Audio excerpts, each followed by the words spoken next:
All right, good morning, everyone. Thank you so much for joining us this beautiful morning. My name is Michelle Hyun. I am the Director of Diversity and Inclusion here at the Raleigh Regional Association of Realtors. We have a very exciting event. We've been working really hard for our members.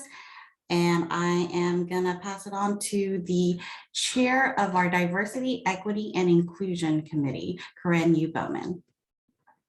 Thank you so much, Michelle. Good morning, great folks. We're so excited to be here with you guys this morning. Our committee is extremely dedicated to the work in our industry that allow us not only to push through barriers, but create a platform that promotes diversity, equity, and inclusion through growth, models, and success that will forever change our industry for the greater the good. Furthermore, our commitment to fair housing has always been a part of our core values. So today, I want to understand the power of knowledge in realizing our past, present, and future. So fair housing attempts date back as far as 1866, going back to the civil rights. And then we can ride that journey all the way to the Fair Housing Act of 1968. But where are we today? What are the problems that still arise? And we see it in our industry day in and day out. We have some amazing individuals that's going to forge an amazing conversation that's going to allow us to hopefully expand our minds, our thoughts, our perspectives to really be part of the change.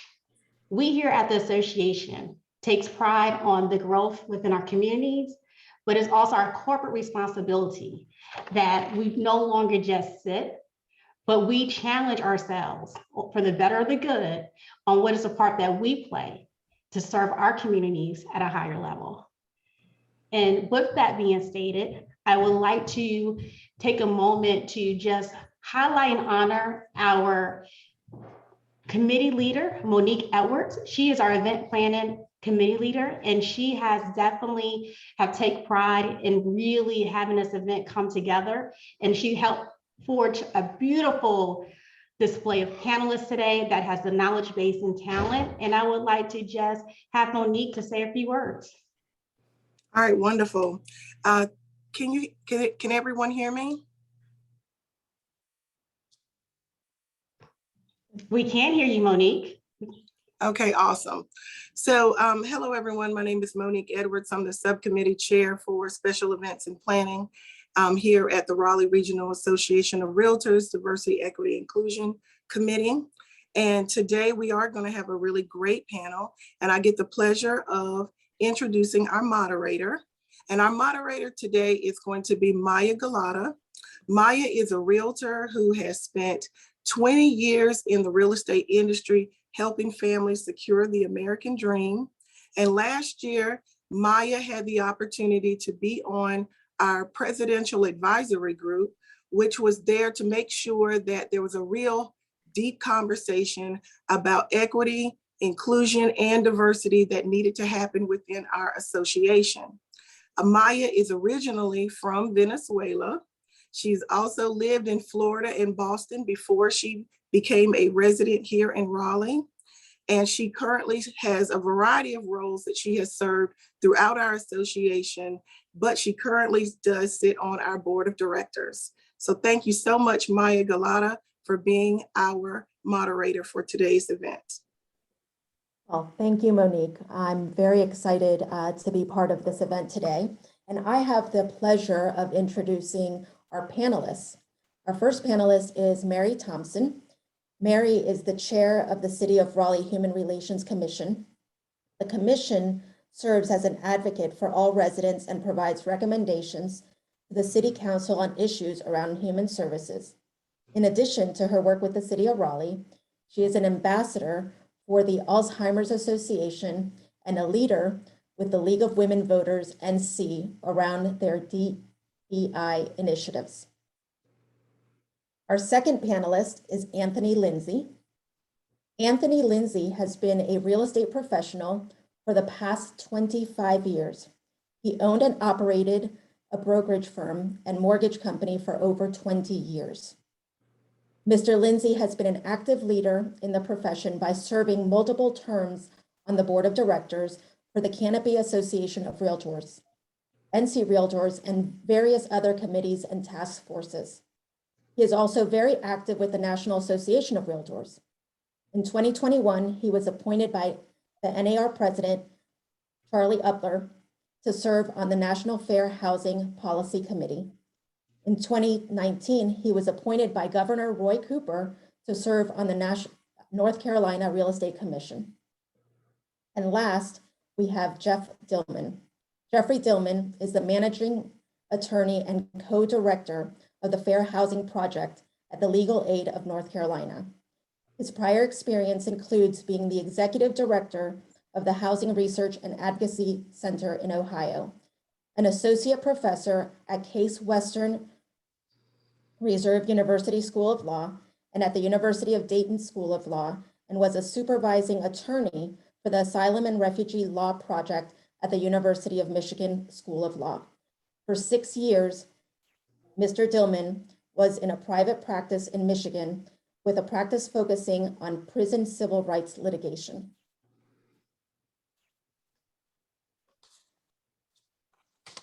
So again, excited to be here, and we have some questions for all of our panelists today. I will address each of the panelists for the questions that are most appropriate for them. Certainly, if anybody needs to chime in and have a further discussion on them, everybody feel free. We can begin with Jeff. Jeff, can you tell us a brief history of the discriminatory practices that directly resulted in the Fair Housing Act being passed? Sure. And first of all, I want to thank you all for inviting me here today. It's great to be able to join with you. And, education is a really big part of what we do at the Fair Housing Project at Legal Aid. And, I can't take a lot of time. And so I just want to highlight a couple of important systemic causes of racial segregation in the United States. And I think that when people think of housing discrimination, they often get this image, especially when white people think of housing discrimination, they have this impression of, the Archie Bunker, the explicit bigot who says, racial epithets and who is very obvious in his or her discrimination, or they think of the KKK or Nazis. And I think when we think about housing discrimination, it's really important that we think about how systems operate to produce discrimination, to enforce discrimination, and to produce and enforce segregation. And by systems, I mean that it's not just one individual. There are patterns, there are rules, there are laws that got us to where we are right now in this country, where many communities across the country are highly segregated. You have Black neighborhoods and white neighborhoods. In places with larger Latino populations, you have Latino neighborhoods and Asian neighborhoods, but there's very few really integrated neighborhoods in our country. And one of the things that led to that were what are called restrictive covenants, which is when something is put in a deed that restricts the occupancy. And so there are deeds from the Raleigh Land Company in the early 1909 that said that the premises cannot be occupied by, at the time they used the word Negroes or persons of Negro or mixed blood. And they would make an exception for servants.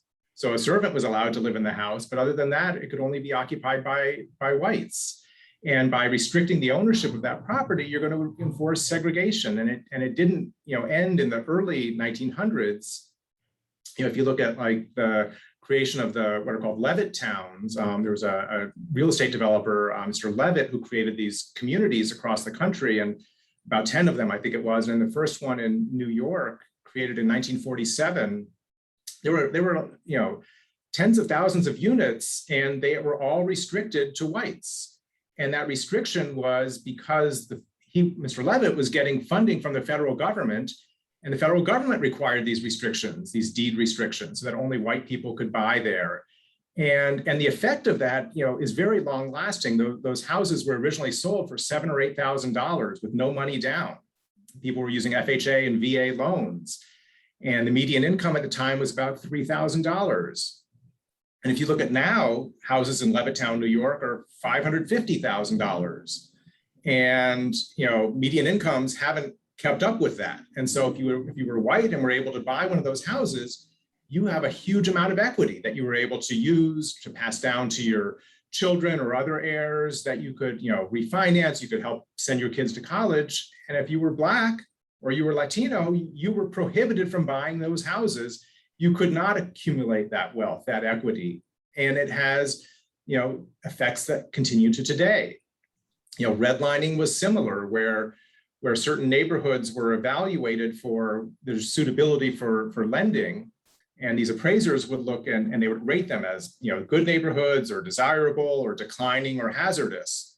And the neighborhoods that had a lot of Black or brown people tended to be marked hazardous. And so loans were either not offered or were much more expensive, the same with insurance. And so it wound up draining wealth from Black communities. And meanwhile, white communities thrived and did much better. And so that was a system that was, reinforced by federal policies, and banks and insurance companies sort of utilized that, and it systematically deprived people of color of the same opportunities that white people had to purchase homes and to accumulate wealth. And I'll just mention one other thing, just because, not to pick on you all, but the history of the National Association of Realtors, their predecessor agency, or the predecessor name, the National Association of Real Estate Boards, used to have an ethics opinion.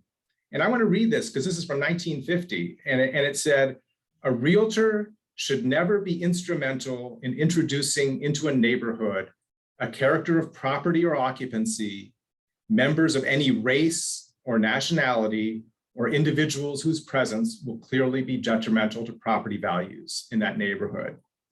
So that was telling realtors, don't sell to Black people in a white neighborhood. Don't sell to Latinos in a white neighborhood. It was telling them that your ethical duty is to enforce and maintain segregation. And in the 1960s, California passed one of the first state fair housing acts. The California Realtors Association campaigned strongly to repeal that. And the repeal was voted on by voters in California. So there's a history of opposing fair housing that comes from governments at all levels, the federal government, state and local, from associations like realtors, like homeowners associations and condo boards, and from individuals. And I think we need to think about these systemic parts as well. Now I'm very happy that the National Association of Realtors has really changed and recently hired someone to specifically focus on fair housing, who actually has a 25 or 30-year history of doing fair housing work with HUD, and that's fabulous, that's great. But we do have to, be aware of that history and that, what has helped give us the segregation and discrimination that we see in our country today. Well, thank you for that. And we're going to come back to that a little bit in some of our other questions. But for now, we're going to move on to Mary. And Mary, can you tell us about the work the Human Relations Commission does? Okay, so first there's a North Carolina Human Relations Commission, and the commission at the state level advocates, enforces, and promotes equality and opportunities in areas of housing, fair employment practices, public accommodations, education, justice, and governmental service. And I want to go back to enforce. So at that level is where you file for any fair housing complaints. They have the relationship, they do the investigations and the relationship with HUD. Now, there's 21 human relations or community relations committees underneath that group within North Carolina. Some of them are paid staff, and their missions are depending on the council or the mayor and council's makeup of that city. Some are volunteers, and in Raleigh, we are a combination of staff and volunteers. The Raleigh Human Relations Commission is under the city code ordinance. So, and it goes back many years. I'm not going to go to the history. But what we do in Raleigh is we serve as advocates for residents inside of the city. We look at issues that are happening in our city with residents, and have discussions and do some research and come up with some concrete recommendations to send to city council and our mayor on things that we could see that will uplift, give voice to those that at some time did not have a voice in our city. Some of the things that we've done recently, and it's been on the news about the non-discrimination ordinance. We've sent a recommendation to the city council a while ago about that, and now it's coming to fruition of the city council, and the Wake County commissioners are about to pass something on that non-discriminate ordinance. We've just signed with the North Carolina Human Relations Commission a resolution that supports the policies to advance housing access and human relations in North Carolina. Another thing we do, we are assigned dollars for human services grants. So we take in applications for these grants and interview, and then make recommendations to the city council on the amount of money to give to each. We've just been given a $1 million federal, underneath the Federal American Rescue Plan Act, $1 million, and we're working on that right now. And then in the winter, around February, we will start working on our city grants that we do every year. And that's about $600 million that goes out to smaller organizations that are doing some really good work, but might not be that large. We also give grants to larger organizations too. Legal Aid is one of our organizations that we donate. Then we're trying to foster conversations across the city with people. Not just problems, but just conversations. And then with that, we've developed an equity book club where we have decided on a book, and we've sent it out to, this is what we're going to read. And people have come to have conversations.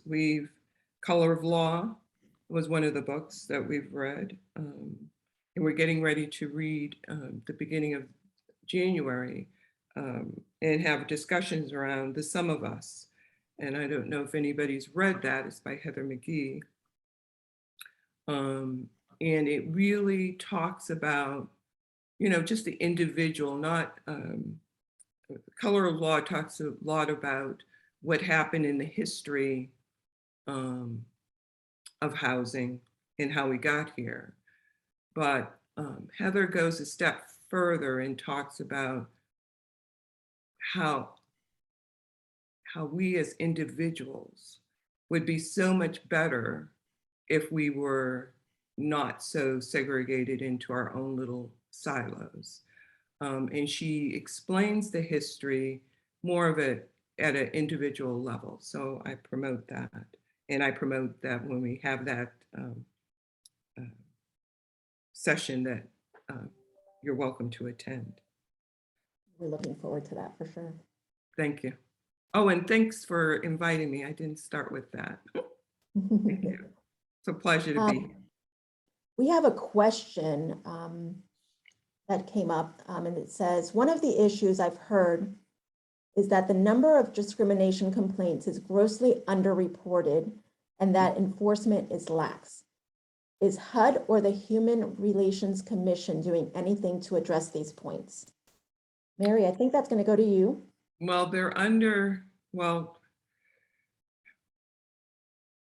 it's under laws, and until we change some of those, some of the laws, we're dealing with laws and the amount of people to actually investigate these situations. It's just like a lot of But I know that these people are working really hard to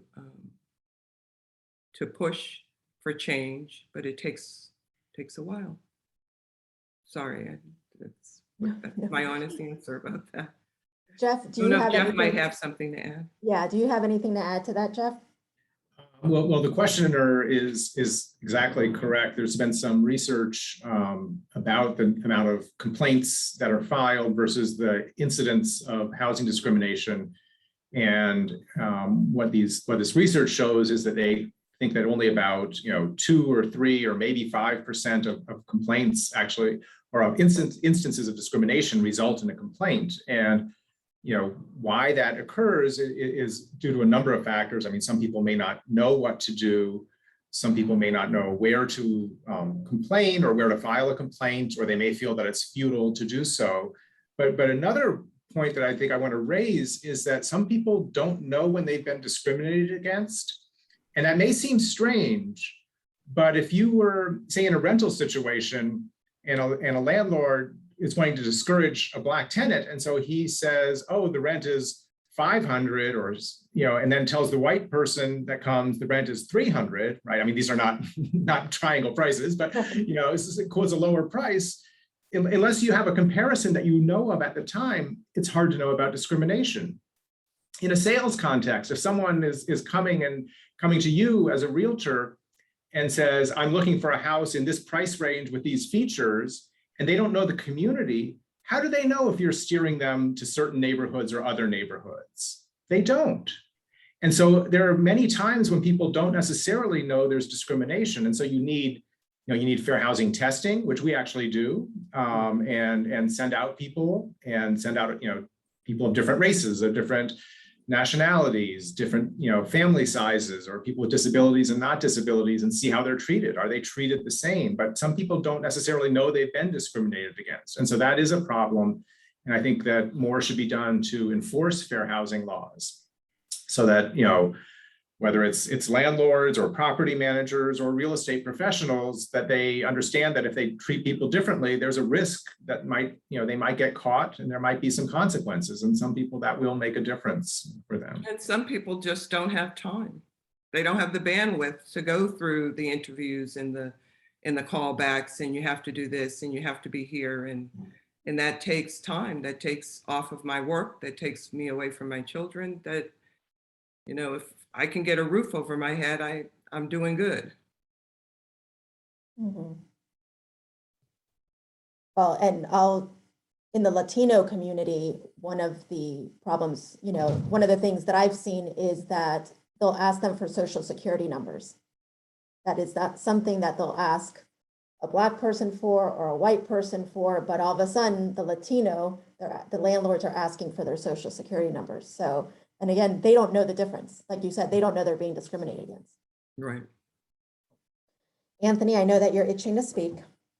So my next question is for you.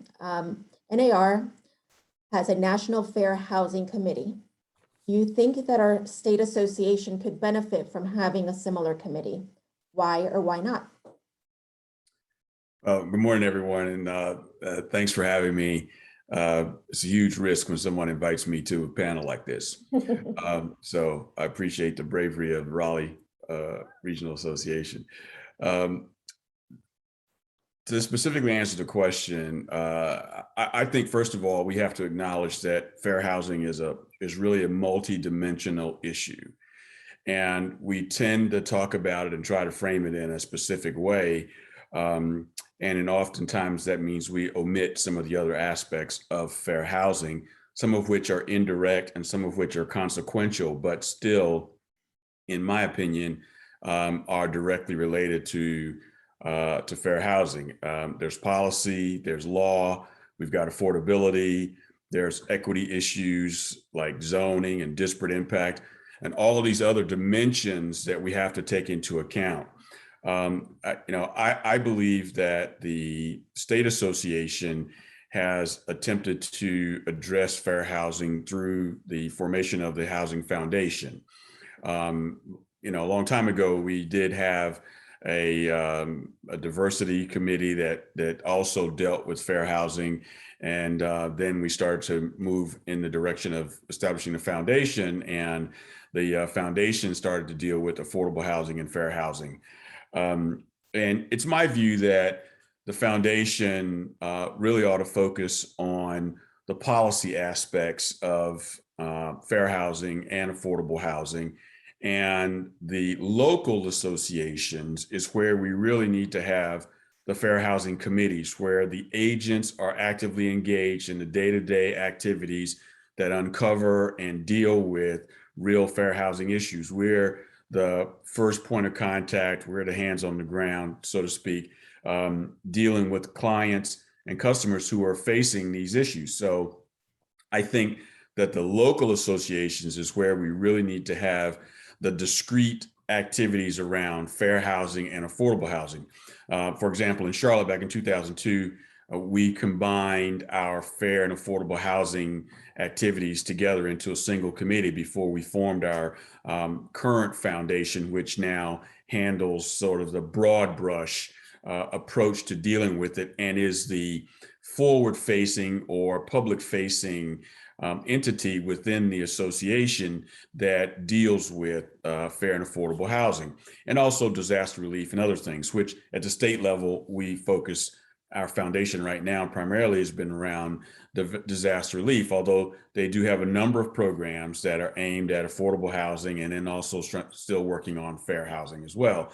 So, I mean, I think that though, where we are missing an opportunity is that we need to have the state organization be that advocacy body that focuses on policy, because ultimately we've got to deal with policy. And then I think the local associations should really focus on all other aspects of fair housing and affordable housing, and have the state association kind of use its heft in the state legislature, and working with creating the laws and policies that are being enforced on the ground. I mean, the Human Relations Commission at the state level actually owns the Fair Housing Act. So if there's change that needs to be made in that law, it needs to come through that organization. And we need to be working in collaboration and helping that organization understand what kinds of things are happening on the ground that need to be addressed in law and in legislation. And I think the state association's lobbying organization has the skill, the resources, and the ability to do that more effectively than the local associations do. So that's where I think the state association really gains leverage, and they get the benefit of the research and the broad reach of the National Association of Realtors and what's being handled there from a policy perspective. So there's a great deal of benefit to the state association if we can focus that effort around really building policy. And I believe that the foundation at our state association ought to really be the tip of the spear that sort of leads that initiative on policy. I think that the local associations really need to be focused on all other aspects of it. I mean, there's so many other things out here that we don't think about as fair housing issues just because we are so focused on what the current law says and what enforcement's required under that current law. But realtor safety, for example, a Black realtor showing a home to its Black client and being arrested when they have proper identification, have permission and access to a property, in my view, that's a fair housing issue. So we've got to think about all the dimensions of fair housing and figure out how we strategically approach these things and how we can sort of divvy up the work, if you will. So short answer is, I think the state association should be focused on policy. Local associations should be actively involved in the day-to-day kind of stuff that deals with fair housing and affordable housing through a fair housing committee. Thank you, Anthony. That leads us actually, that's a good segue to our next question. And this is for everybody. What are some of the most common unlawful acts of discrimination in housing that you've witnessed? Anybody want to start? Anthony, I think I see you're on. So Yeah, well, I mean, I think the most obvious ones are the ones that that Jeff sort of alluded to earlier, and those are the ones that are easiest to track. So you deny a particular person of ethnic background access to housing, and a lot of times this is almost could be seen as an unintentional act on the part of the perpetrator. They may be in their own mind simply looking out for their own best interest and not realizing that their behavior is contrary to law. But it is still a situation where that particular person has denied access to housing based on what is a protected class.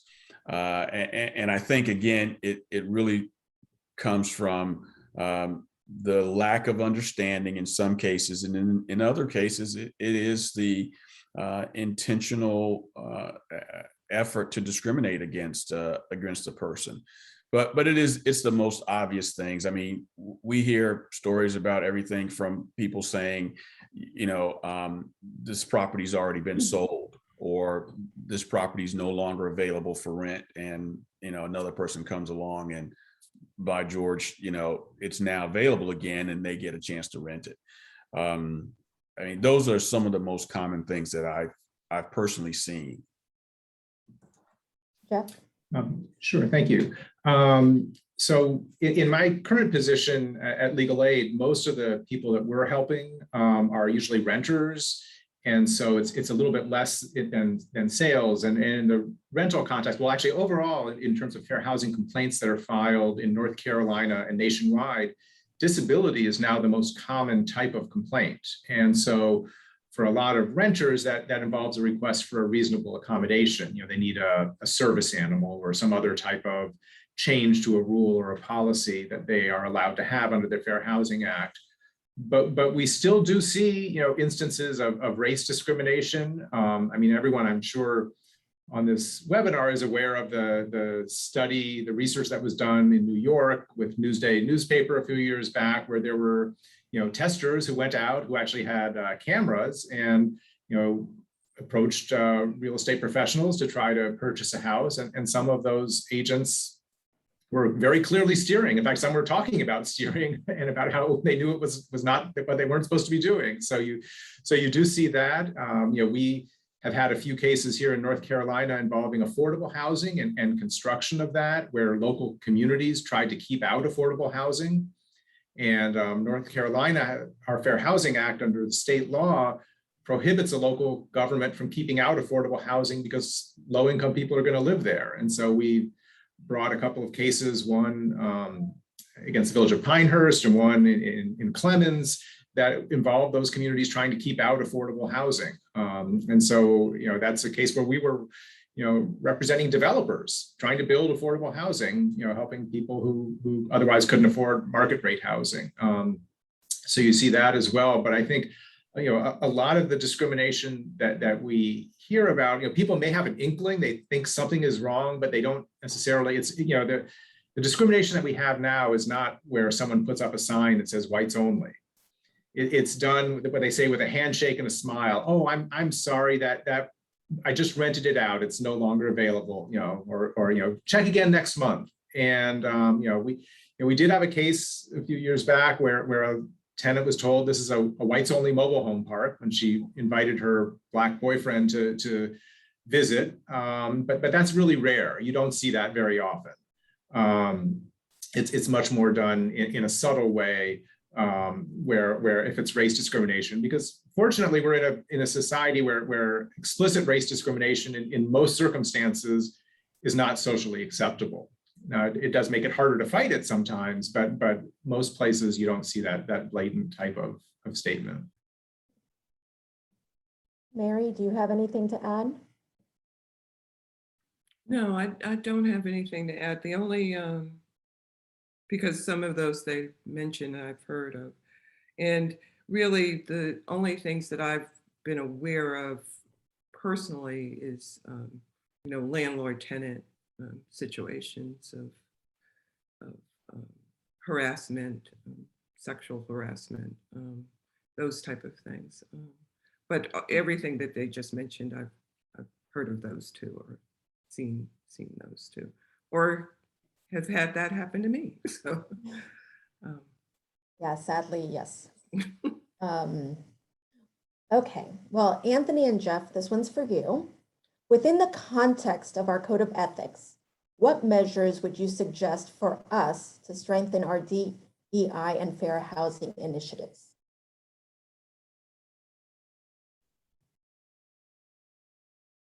Jeff? Okay.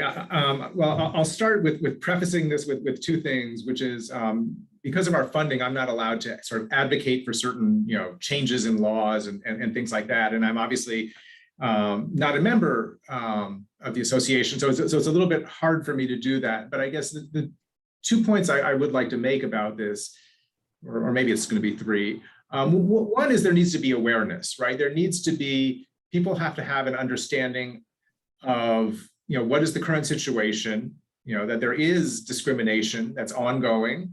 There's studies that show that if you're applying for a job and all the hiring agent knows is your name, that you're much less likely to get a job if your name is Jamal, which is associated more with African Americans, than if it's a name that's more associated with white people.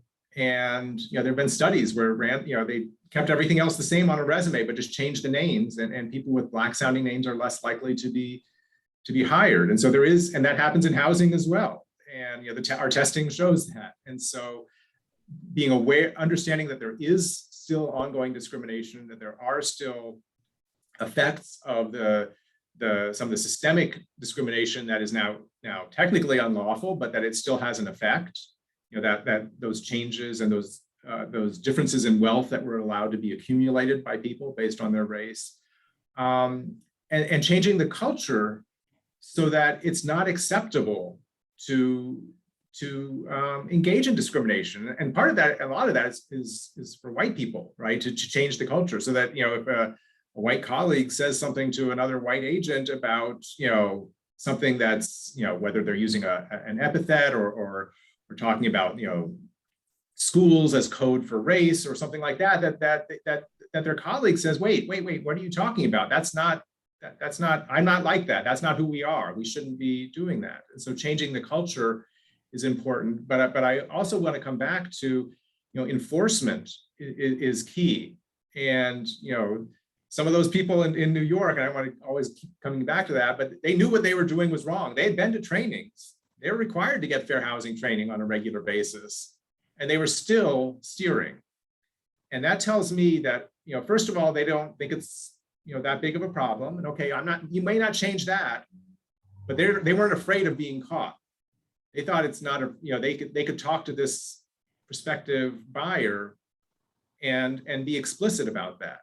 And that shows me that we need enforcement. We need them to be afraid of being caught, because if they're not going to do the right thing because it's the right thing to do, then there needs to be some consequences.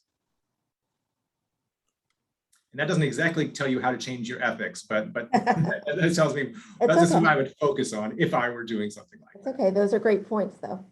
For sure. Yeah, I'm really excited about those points, Jeff, because I sort of mirror those exact same points.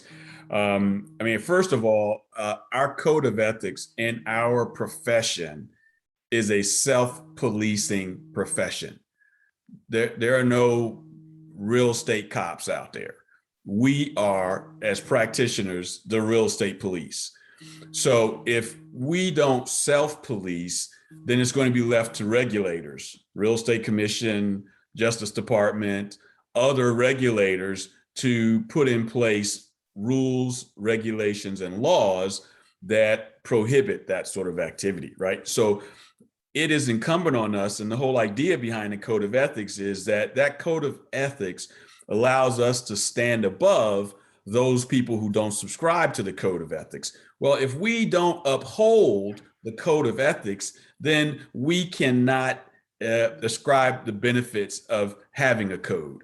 So we've got to, first of all, understand that it is incumbent on each one of us who are members of this Realtor Association, the National Association of Realtors, to uphold a code of ethics, first of all, which means that we have to enforce what the code says.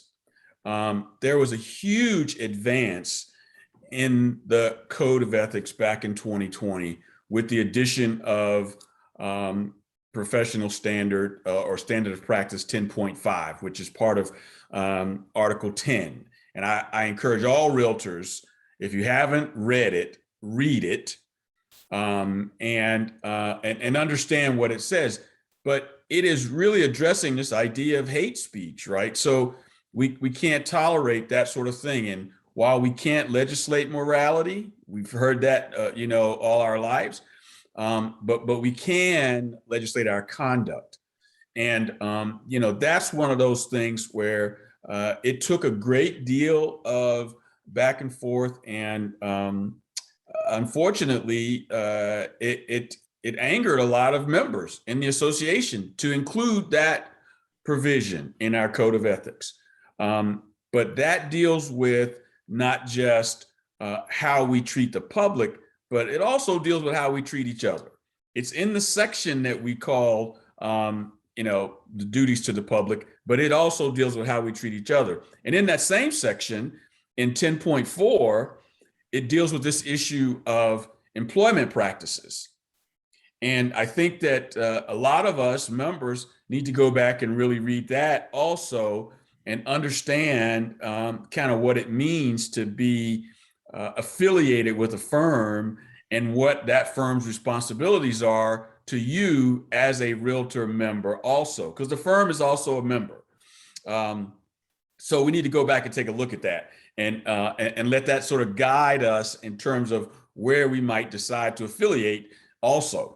The one area where I think we are still challenged and we've got to do more work, and this is extremely difficult because it is it's complicated, complex, and is difficult to identify and articulate in a lot of instances where you draw the line.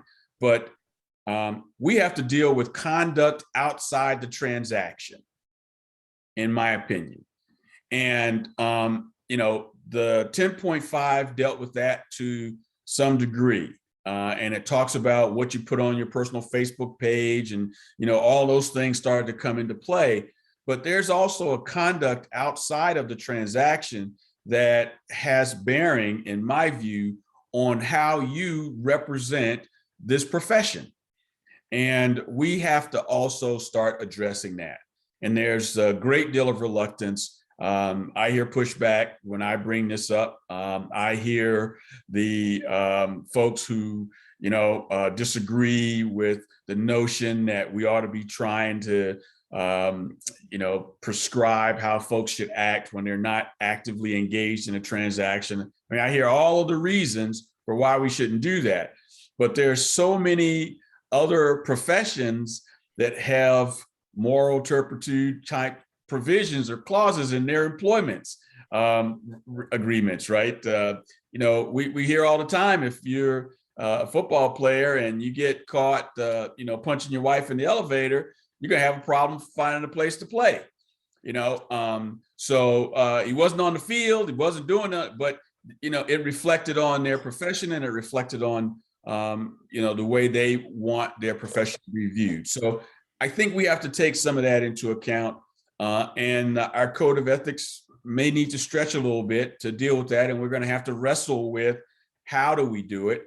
The other thing about the code of ethics I think is important is that we as a profession, we have put this code out there to say that this is going to distinguish us. And I said this earlier, but in my opinion, there's a difference between equality and equity. And in my mind, equity says you might have to tip the scale a little bit more in my favor in order to make things equal.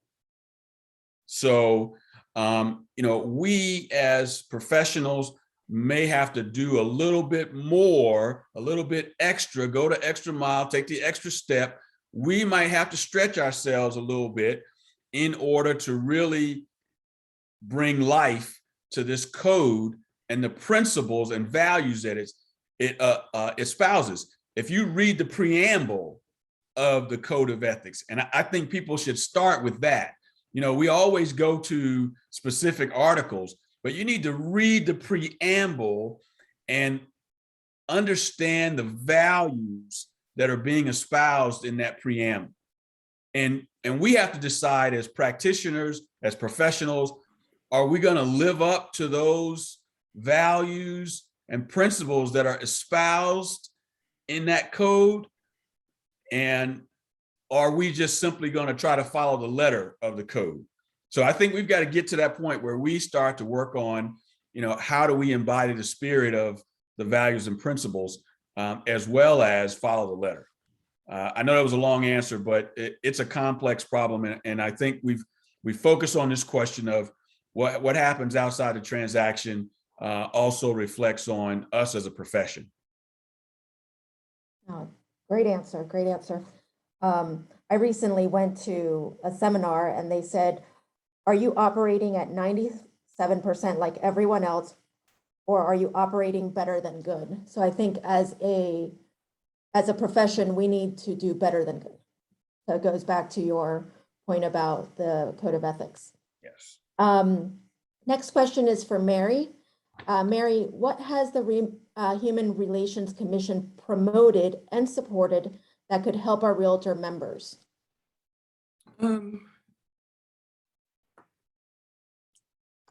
Just listening to Anthony, some of the things to work on. I just saw last night that you have a bias training. And I know these trainings, people click them off because you have to do it for your certifications and things like that. But paying attention to those things for yourself.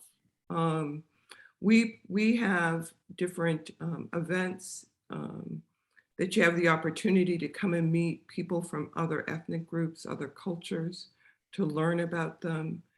I think when listening to Jeff and how easy people can discriminate or lead people into situations is they don't see them as themselves. They don't see them as their next door neighbors. They don't see them as anybody in their atmosphere that they have to deal with in their life. And because of that, they can treat or do things that are harmful and really not really realize they're doing it. So look for opportunities to participate in different events around in your cities or towns. We do this, we're busy. That's not for me. Oh, I see this event happening, but I'm not part of that community, so it's not for me. We have to get beyond that not for me. Maybe pick one. I'm not saying everything. I'm not saying change everything you do, but that until we start realizing that we're all at the same level as people, we're going to do this. And the rules, and yes, we'll put more rules in and more, you'll have to pay more money and all. Why? When a simple get to know somebody that you just don't know, get to know a community that you just don't know, it'll be better for your business. Mm-hmm. Those that it's better for your business. Look at the statistics, look at the census. The census is we're turning into a Black and brown. So if you're trying to keep Black and brown people out, it's not going to work. It's not going to work. So you need to change the game, right? Change your game, or you're not, So true, so true. Thank you. Back to Anthony and Jeff. There has been a genuine concern about retaliation after a member files a complaint. What is your advice on those concerns? Well, I'm going to go right back to some of my previous comments about Article 10 on the of the Code of Ethics. You know, as I said, the 10.4 talks about employment, and you know, it's my belief that we are all independent contractors in this profession, and we are responsible for making a decision about who we choose to affiliate with, because who we choose to affiliate with represents who we are also. So my first comment is that, you know, this requires some courage. This is not an easy thing to do by any stretch of the imagination. And that's one of the reasons it doesn't get done, because it's difficult and it requires some sacrifice. Nicole Hannah-Jones made this comment that says, you know, if we're going to say this system is unjust and you believe it's unjust, we cannot at the same time continue to do things that maintains an unjust system. It's really simple as that. So yeah, it takes some courage, but no one realtor member, colleague, or no one firm can prevent you from practicing real estate in the state of North Carolina.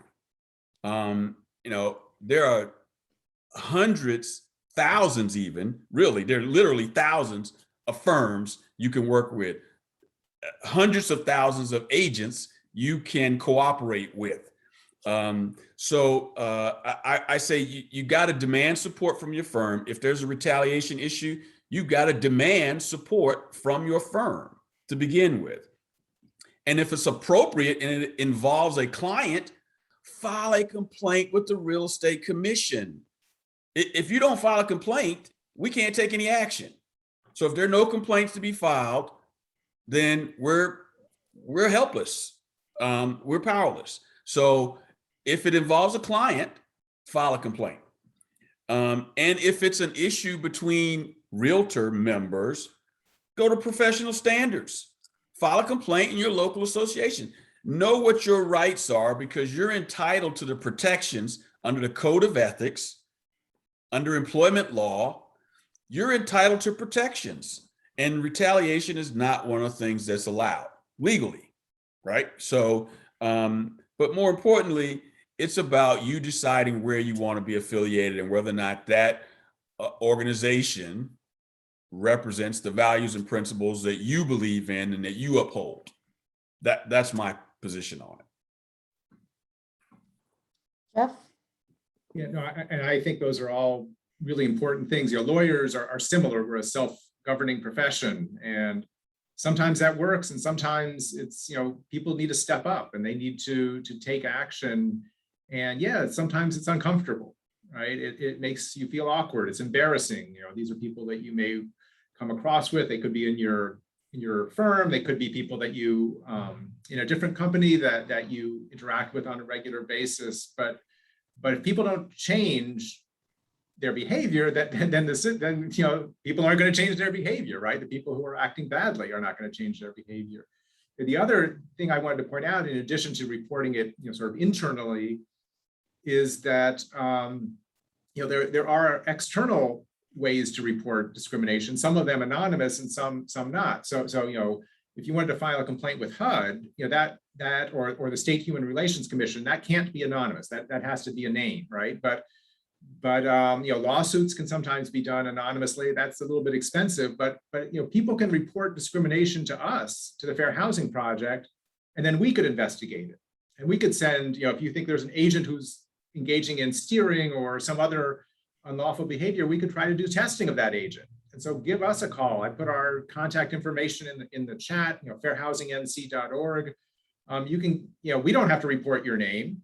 You're reporting it to us. And so we can try to open an investigation and see if we can corroborate what you believe to be improper, unlawful behavior. And so, you know, and I do want to, you know, people to think about that, because, you know, one of the first fair housing cases I did back in 2000 or 2001, I was in Cleveland, Ohio, and it was a sales situation. And the buyer came to us, and she was Black, and she had been trying to buy a house, and everything was going fine. And then when she got to the closing, and there was the way they did closings there is everyone came together at one table, and the seller came and he saw the agent and the buyer, and he thought that the buyer, he had originally thought that the buyer was white, but when he was there, he realized, oh, it's the buyer is Black, the agent was white. And all of a sudden he made up an excuse saying, oh, but well, you know, this property, you know, by the way, I've got a 10-year lease to my sister, and you're gonna have to take it subject to that, an unrecorded lease. And the seller's agent said, you can't do that. You know, he knew what was going on. And the buyer's agent became a witness for us in this case.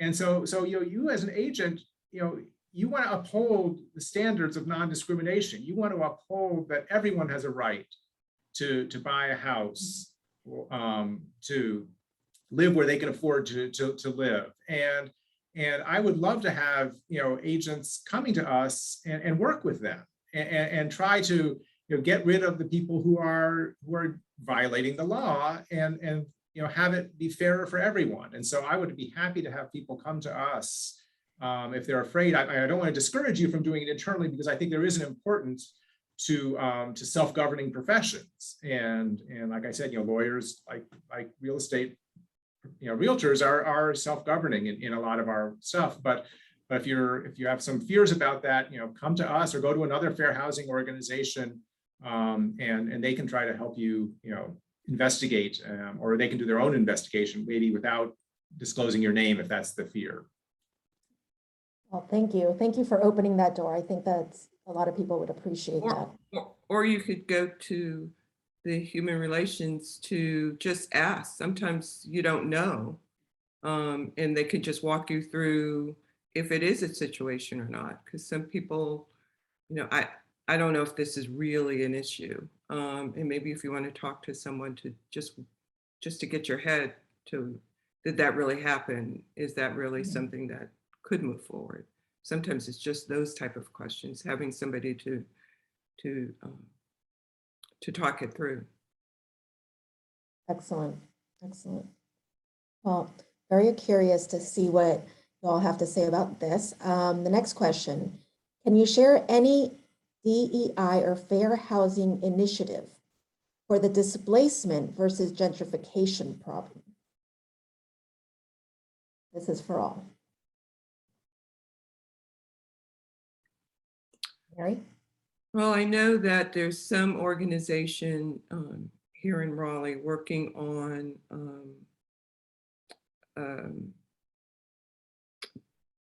making sure that people stay in their homes because of the increase in taxes.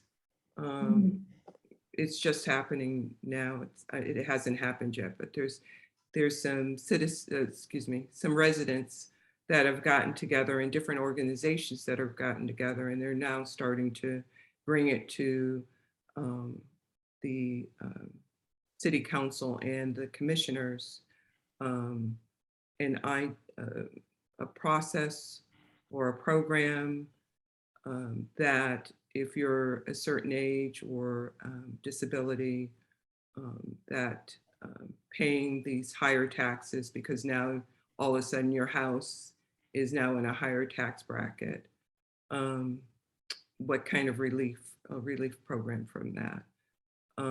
There are some areas inside of, and I'm only speaking to Raleigh because that's where I'm at, that those folks that are now experiencing their properties at a much higher, that are now valued much higher, their taxes are appreciating much higher than another community inside of Raleigh, who's also seeing some appreciation, but not as much. So there is a program for some residents and organizations working and starting to talk to the government, or city council and the commissioners, on putting a program together to not displace these people over taxes.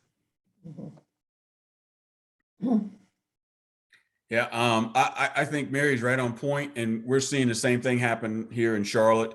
The city council formed a commission to look at exactly this issue of addressing displacement. And I think it's important that we draw this distinction between gentrification and displacement, because, you know, when you look at the history of gentrification and how it got started, you know, it was really all about revitalizing communities. And it only became a negative thing in the, I believe, late 60s or so, when, you know, we started using this as a way to deal with the racial segregation and the problem of you know, Black people and other people of color being moved out of communities, and so gentrification became a negative term. When the real consequence is that we don't want people displaced from their communities. I mean, folks have lived in these communities and they've been through all the difficult times and helped to maintain the community and dealt with all the negative types of factors that exist in the community. And now all of a sudden it's an interesting place to live, and they get pushed out. So so I think the shift toward moving away, which in the past we've had these sort of age in place kind of provisions to help people who were elderly be able to get property tax offsets. But I think now we need to really focus on what I'm calling a low-income homeowner preservation subsidy. So low-income people are really the folks who we should focus on, and we will also in that net capture, I believe, most of the elderly. So if we change that paradigm from just looking at age and now start looking at income and understand that the goal is homeowner preservation. So if we've got people in communities that already own homes, we don't want to turn those folks out. And obviously we want to create an environment where there is a range of housing stock. So we've got to support, in my view, more mixed income, mixed use development. And what we've tended to do in our mixed income projects is we focus on the people in the lowest income brackets, and we mix those incomes. So if I look at 30% of the area median income to 60% of the area median income, if I've got a mix of those in there, then that's the mix of incomes.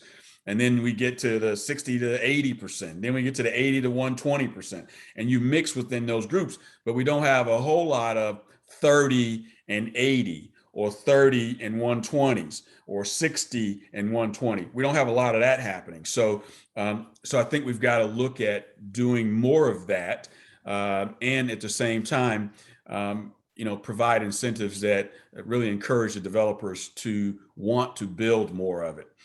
The other thing I think we have to also do is, I mentioned earlier about we've got to kind of tip the scale, because, you know, we talk about equality and equity. It doesn't help me if you give me the same thing you gave Jeff, but Jeff was already, you know, 100 yards ahead of me. That's not helping me any. So we've got to tip the scale a little bit. So now I think we've got to really over-invest in those communities that have deferred investment, those areas that have had deferred investment, particularly in infrastructure, because infrastructure increases the cost of development and construction of housing. So, so we've got to go in. I mean, I was working on a project here in Charlotte, on the west side of Charlotte, which is predominantly African-American, has been historically, where, just an example, they would have a 2-inch water main pipe running down a main street, as opposed to an 8-inch water main pipe, which would typically be what would be run down a main street. So, and it's because that infrastructure had never been changed out. So in order to do development, now the developer I'm working with has to replace that pipe because the city's not doing it. So we've got to overinvest in some of these areas in order to make infrastructure a little bit more available for to avoid this sort of displacement issue. And the last thing I'm going to say is, and this is a tough one, and I don't have a strategy for it, I'll be honest with you, but somehow we got to figure out how to put a cap on greed, because greed is a big player in this whole process. Because I talk to many developers who are good folk and that are doing good work, but just because they got a break on the land cost, if I move to an area where land cost is low, but the market will still absorb or allow me to charge a huge price, they're going to do it.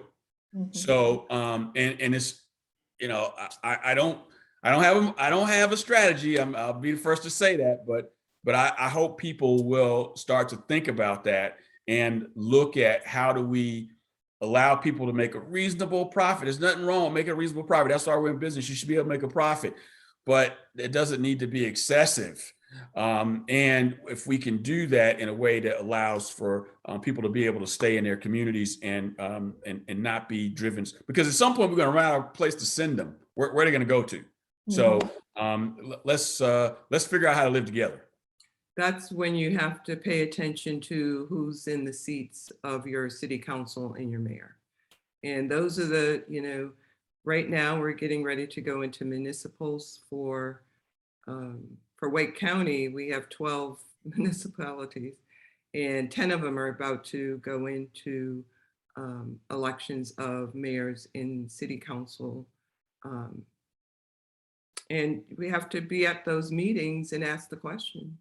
These are the times to go to those smaller meetings when they're wanting to, and ask them, what are you going to do? What's your plan?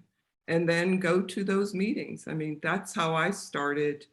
You know, I knew I wanted to do something to be part of my city government in some way. But going to the county commissioners meetings in the city council for your city or town, and just watch these folks, see who they are. You go to enough of them, you start to see who's who and who's voting certain ways. And then when they're coming up for their next election, it's not a surprise.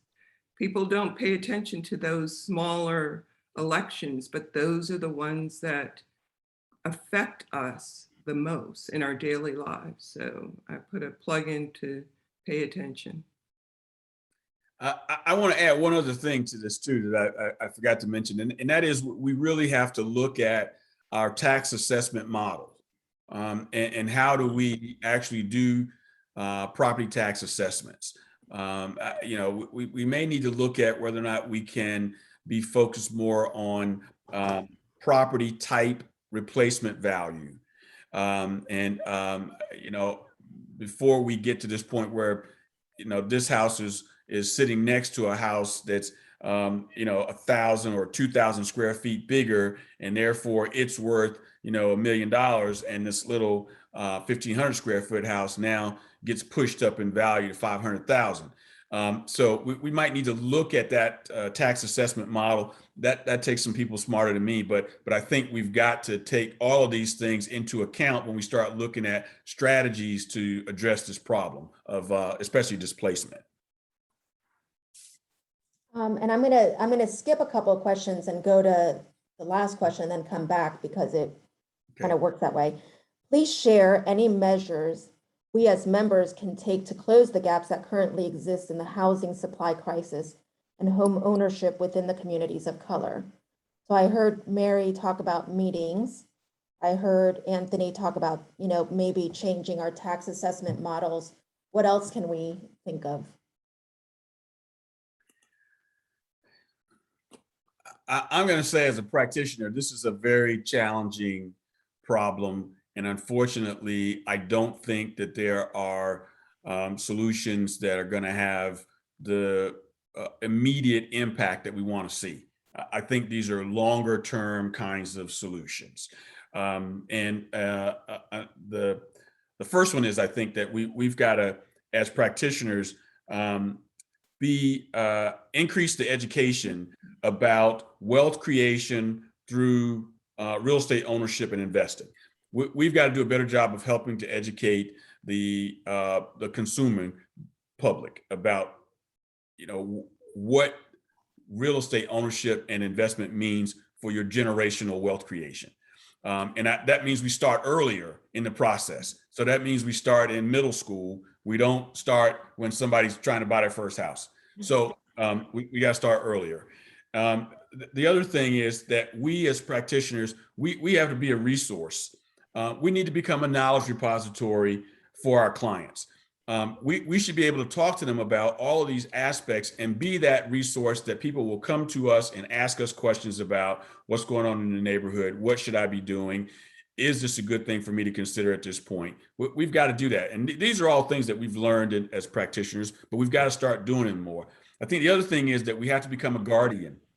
We've got to be the guardian at the gate to protect these communities and protect the residents and the people in these communities that are experiencing this rapid appreciation and folks who are inclined to take this money and then realize they've got nowhere to go. So we've got to become a guardian and start to protect those clients and help protect their legacy. These are some long-term things. I mean, short-term things are, we gotta have to look at the way we do business.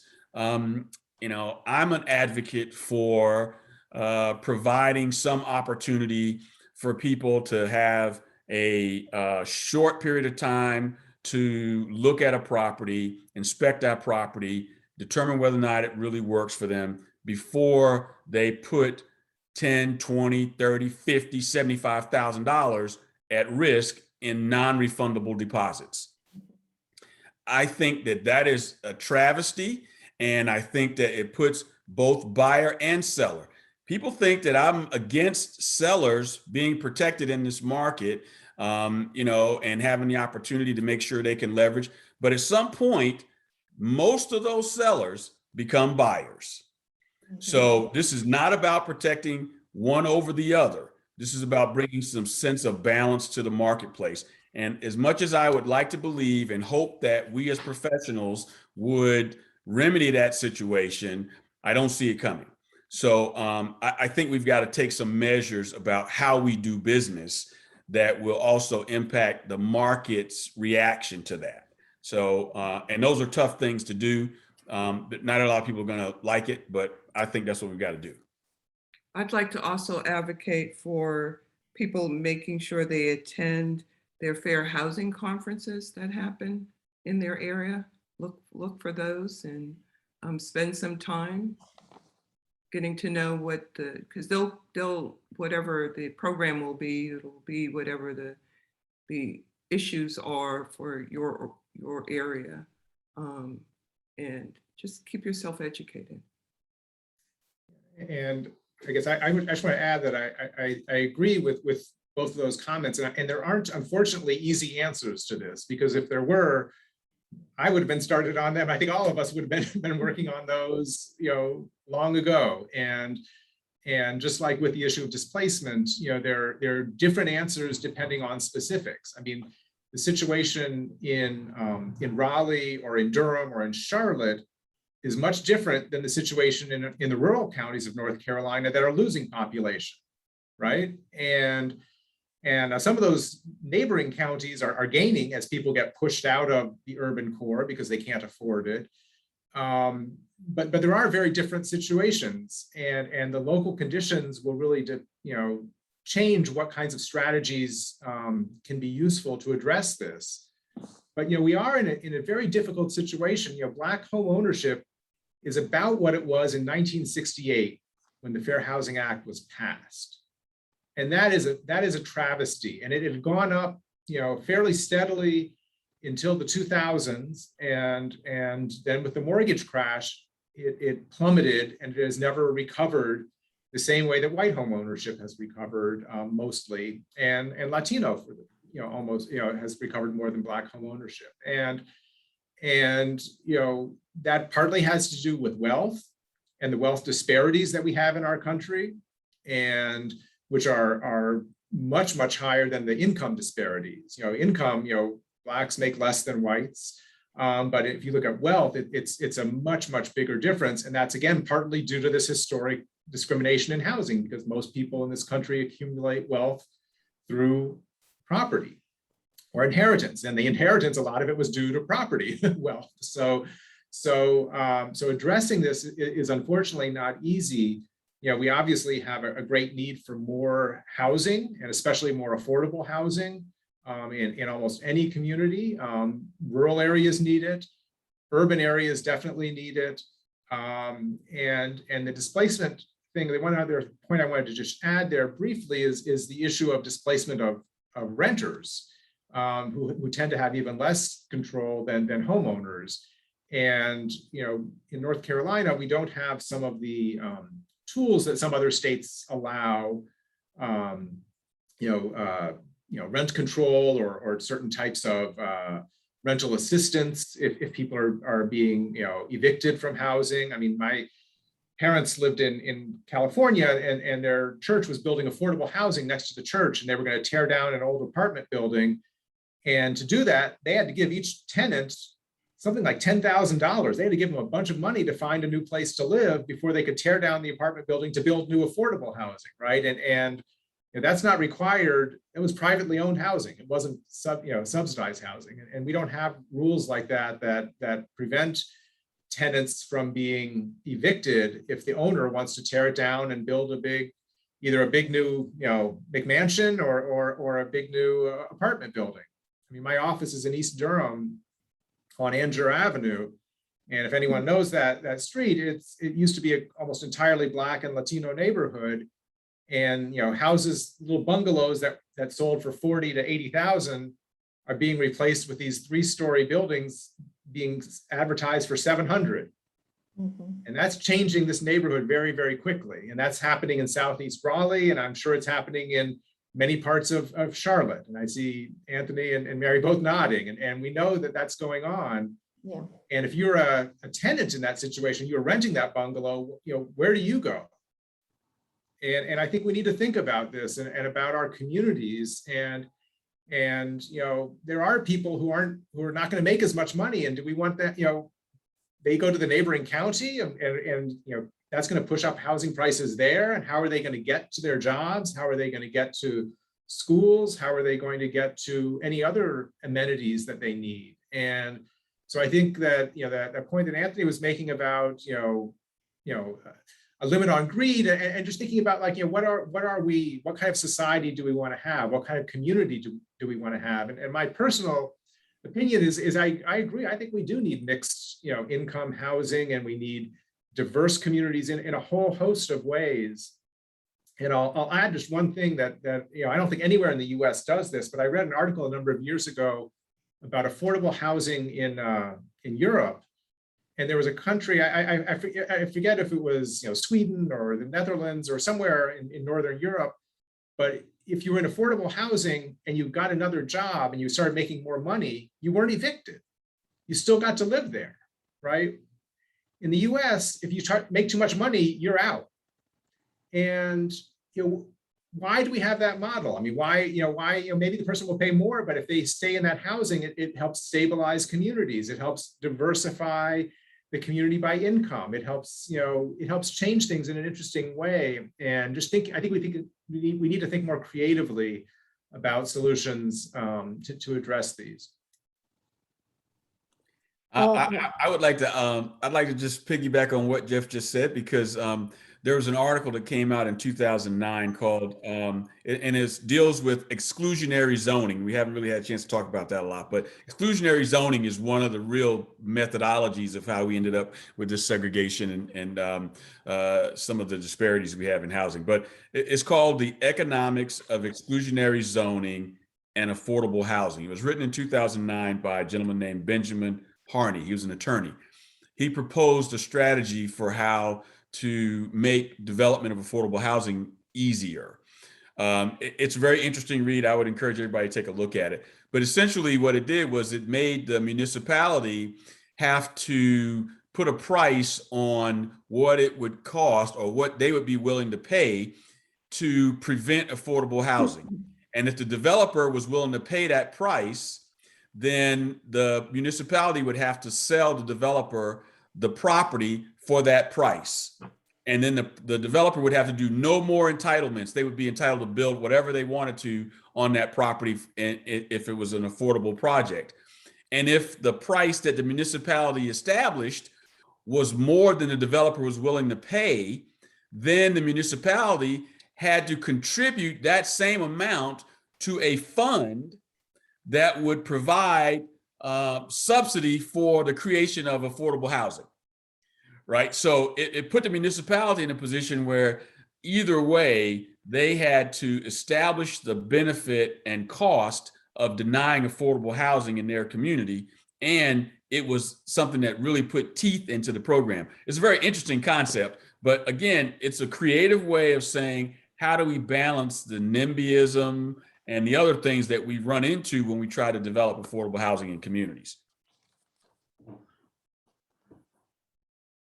Well, I have one last question for Jeff, and then we have a couple of questions that have come in from the audience.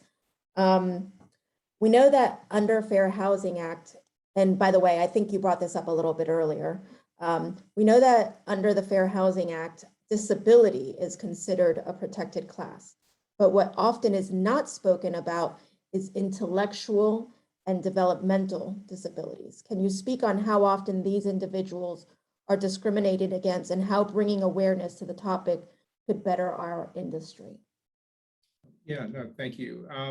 So yes, as I mentioned earlier, disability is the most common type of complaint that's filed now with HUD or with state human relations commissions or local human relations commissions.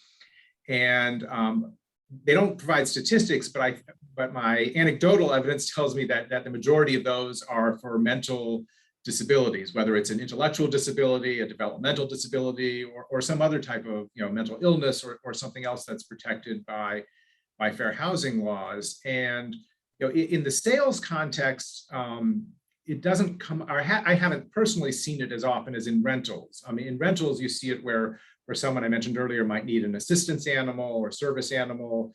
They might need a change in a rule so that they can, there might be a rule that requires them to say pay their rent in a certain manner, and they need help. They have a representative payee, someone who pays their bills, and they might need to do it in some other manner, or they might need a reserved parking space or some other accommodation because of their disability. So you see it a lot in rentals, and we see it there in a lot of our cases at legal aid. You do see it in zoning come up a lot, where someone might want to establish a group home. It could be for people with intellectual or developmental disabilities. It could be for people with substance abuse disorders, and they're recovering, alcoholics or some other substance type of substance abuse, and the community wants to keep them out of the housing, whether it's through zoning or through some other manner. And so there are cases with group homes coming up, and occasionally those are involving sales situations where, say, someone might be, there might be an option to purchase the property, and the person with the option is going to be buying it, wants to do it to establish that type of group home. And so you do see it sometimes in the sales situation. The other thing that you might see as an agent coming up is someone who has a disability who needs to work with you. They might need to use an ASL interpreter. They might need to engage in things in a different way. And so just being open to thinking about, people might have requests that you don't think of as standard, right? You may have never encountered a person who's deaf, and I realize that's not a mental disability, but someone might have a mental illness, or they might have some other type of disability, mental disability, that could affect how they interact with you, and just being open to how to engage in business with that person is something that you need to be aware of. But in my experience, most of the cases involving mental disabilities usually involve a rental situation or those types of zoning things with a local government that may be trying to keep out that and some of that NIMBYism that Anthony was mentioning just a moment ago. Well, this has been so great, and we are out of time. I do have one question that came up on here for you, Jeff. Why isn't the history taught in public schools? So that I believe it's the history of, why isn't the real estate's discriminatory history taught in public schools? You know that answer?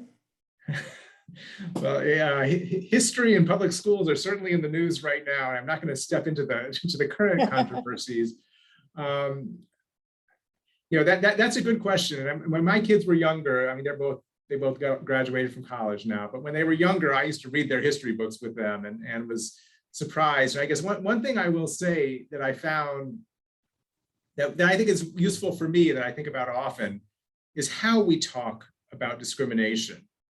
And it's often done, for those of you who like grammar, it's in the passive voice.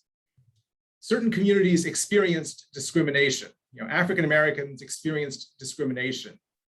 Okay, yes, that's true, but who was discriminating, right? If you wanted to make that an active sentence, you would say, some people in the white community discriminated against Black people, right? And so we put it in the passive voice and we sort of take away culpability. We take away, who did it and why did they do it? And I think those are important things. Who engaged in practices and why were they engaging in those practices? Because I think that can help us identify ways to try to correct the effects of that. And so I think it's really important that when we think about this, it's not just in the passive voice, that we think about, who and why and what do we want to see? And if we want to see something that's different, we need to change what we're doing. And that's not just realtors. I mean, that's we collectively in our society. All of us need to take some actions to change it. Otherwise, it's not going to change. So hopefully that sort of gets at that question. Amazing. Gives me the chills. Well, I'm going to hand things. Maya, I gotta get this one in too. I'm a Nicole Hannah-Jones groupie right now. This whole color of education she talked about, but there's so many principles that she talked about that's transferable across the spectrum here. One of the things she talks about is that we know this problem is systemic, and we've inherited this system, and most of us had to do nothing, not a single thing, in order to create the system. But we do things that sustain the system. And for the system to stop being what it is, individual people have to make decisions toward justice. I love it. Thank you. Thank you so much, all of you. Like I said, I have chills. I'm so excited. I'm going to go ahead and turn it back to Corinne, who will, I think, have some last words. Thank you guys so much. What an amazing conversation. My God, thank you so much. Thank you, Jeffrey Dillman. Thank you, Mary Thompson. Thank you, Anthony Lindsey, and thank you, Mary Galata. It has been an extreme pleasure and an honor to have you here today. Your thoughts, your perspectives, and your ideas on how we can change our industry was profound. And what I challenge to the audience is, what can you do? What can you do in your everyday efforts? Not only when you're working as a realtor, but when you're just living life, to making sure that we play our part when we create a fair, equal opportunity environment for all, right? When we talk about the fair housing issues, we talk about discrimination, what we see from appraisals, we see it also with different loan types. If we mention FHA, right? We've heard those things before, but we see so much, but we probably do little. And now is the time for us to have the corporate responsibility, to take our own corporate responsibility and play our part. This conversation has definitely shaped some things in my mind and my perspective on what we can do better, not just as an industry, but as individuals collectively. So again, thank you guys. It has been an honor and extreme pleasure. I do want to make a couple of announcements. The Diversity, Equity, and Inclusion Committee has been working really, really hard. And I believe Mary actually mentioned this book, The Color of Law. I'm not sure if you guys ever heard of that book, but it's an amazing book. And it's actually written by Richard Rothstein. And he really breaks down what we're just talking about today with fair housing and the systemic issues that we currently face in our industry. from the past, leading us to where we are currently here in the present. Definitely recommend for you get the book, but we are so elated to announce that he will actually come to talk to us as our guest speaker. We will have Richard Rothstein right here, November 17th at 1 p.m. It is a virtual and it's free of charge, guys. You don't have to pay anything, and you get to hear from one of the #1 best New York Times sellers and have a great discussion on how our industry is going to move forward. In addition to that, and I'm trying to get through because we're already at 11:30, we have another big announcement. So our committee this year has been working really hard. And as I took chair this year, one of the things that I wanted to create was a Diversity Alliance pledge. This Diversity and Pledge is basically a toolkit that we have created where we will collectively come together and play our part in making sure that we understand the importance of creating a diverse and inclusive environment, and also share equitable opportunities. And we talked about this too. Anthony mentioned that the difference between equality and equity, right? When we look at equality of everybody having a fair share, but what are they having a fair share of? And that's where the equity part comes in. This is the ownership. And so this toolkit is going out. This is the first time that you guys ever heard about this. So this is breaking news that you hear today. And this is going out to all of our members of our association, along to all of our firm brokers in charge.